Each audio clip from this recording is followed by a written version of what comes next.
माघ महीने की शिवरात्रि भी और माघ महीने की प्रदोष भी, और माघ महीने का प्रदोष के दिन सोमवार भी 27 तारीख को पड़ रहा है, प्रदोष भी 27 तारीख को पड़ रही है, और महीने की शिवरात्रि भी 27 तारीख को पड़ रही है। तीनों का समागम, तीन संयोग, सोमवार 27 तारीख का ही प्रदोष और 27 तारीख को ही महीने की मासिक शिवरात्रि, तीनों का संयोग बन गया। हमने आशीष से कहा दुनिया के लोग कुंभ में त्रिवेणी के घाट पर जा रहे हैं, पर मेरे भोले बाबा ने यहाँ त्रिवेणी इकट्ठी कर दिया है। मेरे एक निवेदन सभी श्रोता बहन भाइयों से, कथा आस्था चैनल पर जो सुन रहे हैं, फेसबुक ग्रुप पर जो सुन रहे हैं और पंडाल में बैठकर जो सुन रहे हैं, जिस दिन दिल से हारो ना,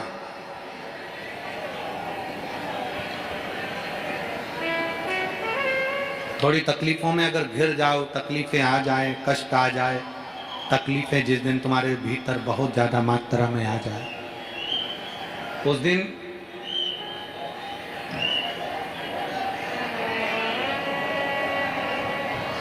तीन बेलपत्र, एक बेलपत्र में पीला चंदन, बीच वाली पत्ती। जिस दिन तुम्हें लगे कि मैं बहुत दुखी चल रही हूं और मेरा काम हो ही नहीं रहा, बहुत तकलीफ की जिंदगी चल रही है, कोई हाथ पकड़ने वाला नहीं है, कोई संभालने वाला नहीं है, और बहुत तकलीफ हो रही, बहुत तकलीफ। उस समय पर एक बेलपत्री के बीच वाली पत्ती पर पीला चंदन, दूसरी पत्ती पर लाल चंदन और तीसरी पत्ती पर 11 चावल गीले, पानी में उसको थोड़ा सा भिगो लें या धो लें, 11 चावल गीले शिव जी की उस पत्ती पर रखिए। सबसे पहला पीला चंदन का बेलपत्र, दूसरे नंबर पर लाल चंदन का बेलपत्र, तीसरे नंबर पर जो 11 चावल आपने धोकर रखे हैं वो हाथ की हथेली में रखना है, और हाथ की हथेली में रखकर अपनी कामना कर कर भगवान शंकर से विनय कर कर पंचाक्षर मंत्र नमः शिवाय या षडाक्षर मंत्र ओम नमः शिवाय या श्री शिवाय नमस्तुभ्यम बोलकर उस बेलपत्र पर सीधे हाथ में रखकर उल्टे हाथ का स्पर्श कर कर बाबा से अपने मन के भाव कहकर शंकर के शिवलिंग पर उसे समर्पित कर दीजिए। एक ही लोटा जल, जहां से जल बहता है अशोक सुंदरी वाली जगह, एक ही लोटा जल जहां से जल बहता है उस जल बहने वाली जगह पर 3 बार उस जल को अपनी कामना कर कर श्री शिवाय नमस्तुभ्यम या पंचाक्षर मंत्र या षडाक्षर मंत्र बोलकर 3 बार उस स्थान पर गिरा दीजिए। गिराने के बाद में बाबा से विनय कर कर अक्षत वाली जो बेलपत्र है, एक बेलपत्र और एक अक्षत उसमें से अपने लिए लेकर आ जाओ। उसको 2 महीना 3 महीना अपने घर में रखिए। जितना भी दुख है धीरे धीरे बाबा समाप्त कर कर खुशियां घर में लेकर आता ही। दुख समाप्त होगा, खुशियां घर में आएगी। ये आज जो शंकर के शिवलिंग की आराधना करेगा, पूजन करेगा, उसके घर में 2 देवियां सदा सदा विराजमान रहेंगी। पहली सरस्वती, दूसरे नंबर पर लक्ष्मी, उनके घर में सदा विराजमान। सरस्वती और लक्ष्मी।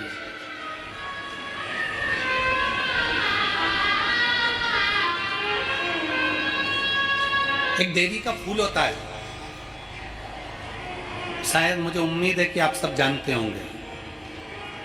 एक देवी का फूल होता है जिसको जायसोन या गूलर का फूल भी कहते हैं, घंटी वाला फूल भी कहते हैं, लाल कलर का होता है। काय का बोलते हैं इधर?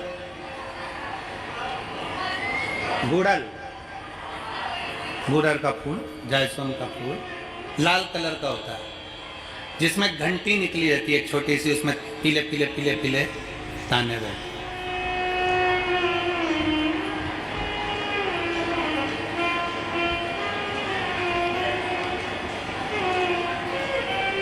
अगर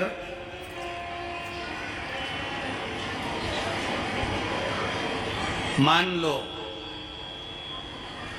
कोई बेटा बेटी, कोई लड़का लड़कियां, कोई बेटा बेटी, नवयुवक बच्चे या बहुएं या कोई अन्य व्यक्ति भी कोई कार्य चालू कर रहा है, मान लो कोई कार्य आप चालू कर रहे हैं, एजुकेशन के लिए बढ़ रहे हैं, या आपने कोई लक्ष्य बनाया है कि मुझे इस कंपटीशन एग्जाम में बैठना है, इस कंपटीशन एग्जाम में बैठना है और मेरा इसमें पास होना जरूरी है, और मैं जो चीज पढ़ती हूं ना मैं भूल जाती हूं, मैं अध्ययन करता हूं और भूल जाता हूं। कई माताएं भी ऐसी हैं 40, 45, 50 साल, 60 साल की हो गई, 60, 70 साल की हो रही हैं, कई बार कह देती मेरी याददाश्त ठीक नहीं है, मैं कोई सामान रखती हूँ भूल जाती हूँ, मेरी याददाश्त में नहीं रहती। कोई भाई भाई लोग कह देते हैं मेरी याददाश्त में नहीं रहता, भूल जाता हूँ। कोई कहकर गया मुझसे बात कर लेना और मैं भूल गया कि मेरे को उससे बात करना था। कई बार मुझे मनी मंजिल तक पहुंचना। तो शिव महापुराण की कथा कहती है आप अपने परिश्रम को 4 गुना बढ़ाओ, मेहनत 4 गुना करो, पढ़ाई 4 गुना करो, अध्ययन 4 गुना करो, दिन रात एक कर दो। और साथ में जो अशोक सुंदरी की जगह है, ये शिवलिंग समझ लेना जरा, ये जलाधारी पार्वती जी का हस्त कमल, ये शिवलिंग, ये जलाधारी, और यहां से जल बहता है। राइट में गणेश जी, लेफ्ट में कार्तिकेय जी, और बीच में जम के बोलो जरा अशोक सुंदरी, ये बीच की जगह। जो घंटी वाला फूल होता है जिसको आप लोग जायसवान बोलें कि आपके क्षेत्र में गुलर बोलें, देवी जी को चढ़ता है, देवी जी का अति प्रिय पुष्प है, माता रानी का वो लाल पुष्प अति प्रिय। उसी पुष्प को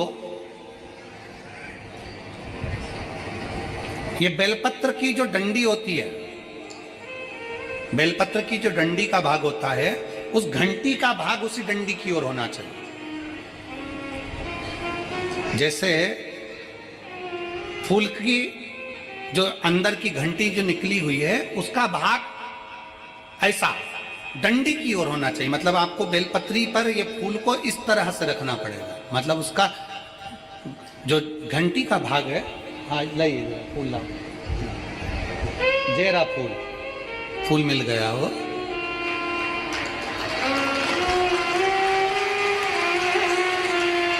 फूल मिल गया। भारत में फूल जल्दी मिल भी जाता है, मिल गया। अब ये फूल और इस फूल की जो घंटी का भाग है वो इस डंडी की ओर हो, मार्ग डंडी के साइड। अपनी कामना कर कर, अपना नाम और गोत्र का स्मरण कर कर, शिव जी से अपने मन का भाव बोलकर इस फूल को और इस बेलपत्र को 12 महीने शिवरात्रि पड़ती है। किसी भी शिवरात्रि पर अशोक सुंदरी वाली जगह पर, शंकर के शिवलिंग की ओर जो अशोक सुंदरी की जगह है, वहां पर डंडी और घंटी का मुख शिवलिंग की ओर होते हुए उस बेलपत्र को समर्पित करो। कब करना है? पहले 1 लोटा जल समर्पित कर कर, फिर ये बेलपत्र अपनी कामना कर कर, बाबा से विनय कर कर, बाबा मेरा ये कंपटीशन एग्जाम है, मैं पढ़ूंगी, 4 गुना मेहनत करो, अध्ययन करो, अच्छी पढ़ाई करो, दिल से पढ़ो, रात दिन एक कर दो, और 1 घंटी का पुष्प, 1 बेलपत्र, जब तक तुम्हारा एग्जाम ना आए, 4 महीना, 5 महीना, 3 महीना, प्रत्येक शिवरात्रि, हर महीने शिवरात्रि आती है, प्रत्येक शिवरात्रि पर समर्पित करो। आप अपने लक्ष्य तक पहुंचोगे ही, कोई रोक नहीं सकता। आप अपने लक्ष्य तक, अपनी मंजिल तक पहुंच ही जाओगे। बोल बम का नारा है,